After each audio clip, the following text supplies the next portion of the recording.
को बता दें, साउथ चाइना सी में चीन की सैन्य हलचल तेज है। विवादित द्वीप पर नए निर्माण और ठिकाने दिखे हैं। रडार स्टेशन बनाने की आशंका से चिंताएं बढ़ी हैं। ताइवान और क्षेत्रीय सुरक्षा पर फिर खतरा मंडराया है। तो साउथ चाइना सी में चीन एक बार फिर अपने सैन्य विस्तार को लेकर चर्चा में है। राइटर्स द्वारा देखी गई सैटेलाइट तस्वीरों में विवादित पैरासेल द्वीप समूह के यांगोंग द्वीप पर नए निर्माण कार्य दिखाए गए। सुरक्षा विशेषज्ञों का मानना है कि यह ढांचा भविष्य में अर्ली वार्निंग रडार स्टेशन का रूप ले सकता है, जो पास स्थित एंटीलोप रीफ पर विकसित हो रहे बड़े सैन्य ठिकाने को समर्थन देगा। चीन इसे नागरिक सुविधाओं से जुड़ा प्रोजेक्ट बता रहा है, लेकिन क्षेत्रीय विशेषज्ञ इसे सैन्य मौजूदगी मजबूत करने की रणनीति मान रहे हैं। इससे साउथ चाइना सी में तनाव और बढ़ने की आशंका है। तो साउथ चाइना सी में चीन की ये नई चाल, चीन की सेना की सैन्य हलचल के बीच अब मुस्तैदियां बढ़ गई हैं। साउथ चाइना सी के विवादित द्वीप पर चीन ने अपनी गतिविधियां बढ़ाई हैं और आपको बता दें कि विशेषज्ञों को यहां रडार या निगरानी केंद्र बनने की आशंका है।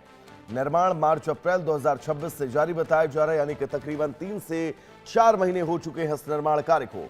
एंटीलोप रीफ पर चीन का बड़ा दावा। चीन ने बताया यह सिर्फ और सिर्फ वो अपने नागरिक उपयोग के लिए बना रहा है, लेकिन अगर इस इलाके में चीन अपना सैन्य विस्तार करता है, यांगोंग द्वीप पर सैटेलाइट तस्वीरों में जो संरचनाएं दिखाई गई हैं वो अगर चीन के सैन्य विस्तार की हैं तो अपने आप में बहुत अहम खबर।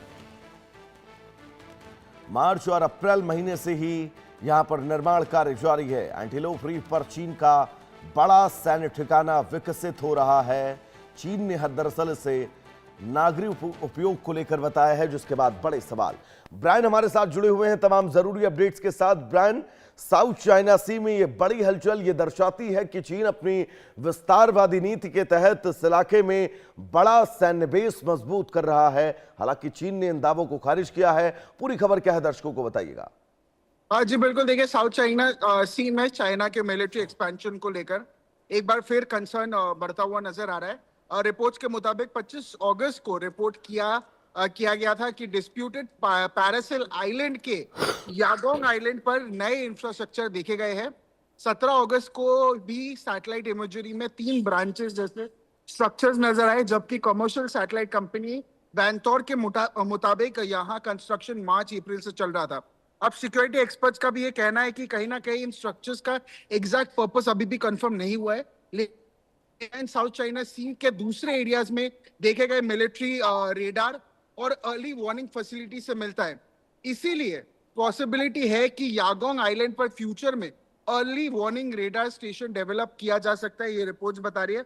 अब ये डेवलपमेंट नियर बाय जो एंटीलोप रीफ पर चाइना के फास्ट कंस्ट्रक्शन के बीच सामने आया है। रिपोर्ट्स के मुताबिक ये भी सामने आया है कि सैटेलाइट इमेजरी के मुताबिक चाइना ने एंटीलोप रीफ पर कंस्ट्रक्शन का फर्स्ट फेज कंप्लीट कर लिया और वहां लगभग 6 किलोमीटर लंबा आर्टिफिशियल आइलैंड डेवलप हो चुका है। इसमें हार्बर हो गया या वॉर्फ और 3 किलोमीटर से ज्यादा लंबी पॉसिबल रनवे जैसी फैसिलिटी भी दिखाई दे रही है।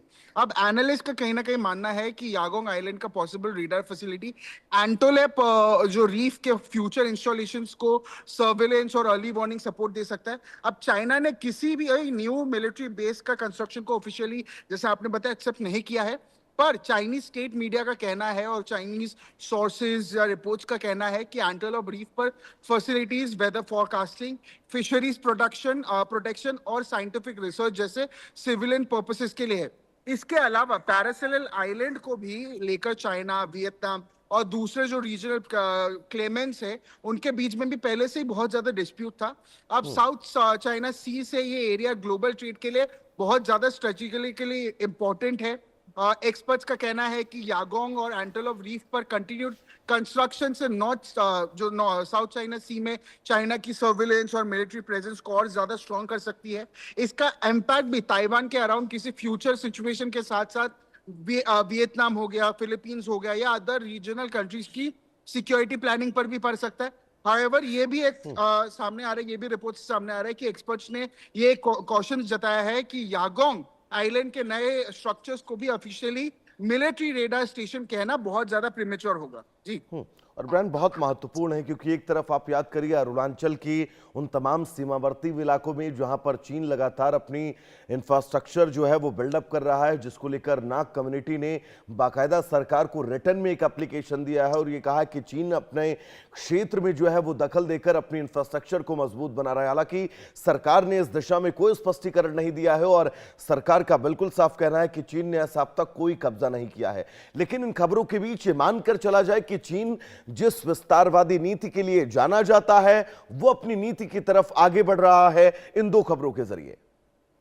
जी बिल्कुल, देखिए अब अगर आपने जैसे बताया अरुणाचल का आपने पॉइंट जिक्र किया है, ऑब्वियसली चाइना का जो एक्टिविटी का इम्पैक्ट है वो सिर्फ साउथ चाइना सी तक लिमिटेड नहीं है।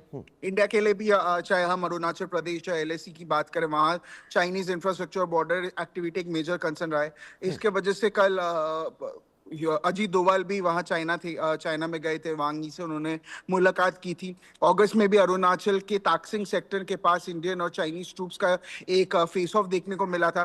कहीं ना कहीं यूनियन मिनिस्टर किरण रिजिजू ने भी चाइनीज ट्रूप्स को 60 किलोमीटर इंडियन टेरिटरी में घुसने के क्लेम्स को रिजेक्ट किया था और बॉर्डर और कहा था कि बॉर्डर एरियाज को लेकर कंसर्न है, लेकिन एक्चुअल चाइनीज ट्रूप्स पेनिट्रेशन की कंफर्मेशन अभी तक नहीं हुई है। साथ ही अगर इंडियन पर्सपेक्टिव की बात करें, इंडिया अरुणाचल में बॉर्डर इंफ्रास्ट्रक्चर को रैपिडली स्ट्रेंथन भी कर रहा है, जिसमें चाहे हम रोड्स की बात करें, कनेक्टिविटी की बात करें या फ्रंटियर इंफ्रास्ट्रक्चर प्रोजेक्ट्स की बात करें, जो बहुत ज्यादा इंपॉर्टेंट रोल इस समय प्ले करता है। जैसे इस पूरे डेवलपमेंट के बीच में भी एक डिप्लोमेटिक एंगल भी सामने आया, क्योंकि 25 अगस्त को बीजिंग में NSA Ajit Doval Chinese foreign minister Wang Yi के बीच India China special representative talks का 25वां राउंड हुआ। दोनों साइड्स ने बॉर्डर एरियाज में पीस और स्टेबिलिटी मेंटेन करने और बाउंड्री इशू पर डायलॉग कंटिन्यू रखने पर फोकस किया। इसलिए एक तरफ चाइना साउथ चाइना सी और डिस्प्यूटेड हिमालयन बॉर्डर एरियाज के आसपास इंफ्रास्ट्रक्चर और स्ट्रेटेजिक प्रेजेंस को एक्सपैंड कर रहा है। दूसरी तरफ हम ये भी देख पा रहे हैं कि इंडिया डिप्लोमेटिक चैनल्स के थ्रू बॉर्डर स्टेबिलिटी मेंटेन करने का भी कोशिश बहुत कर रहा है। महत्वपूर्ण है क्योंकि आपने जिक्र भी किया एनएसए अजीत डोभाल चीन के दौरे पर हैं और उम्मीद ये भी जताई जा रही है कि ब्रिक्स सम्मेलन में शी जिनपिंग जो है वो शामिल हो सकते हैं। तो अपने आप में बहुत महत्वपूर्ण हुआ कि भारत कूटनीतिक स्तर पर इन तमाम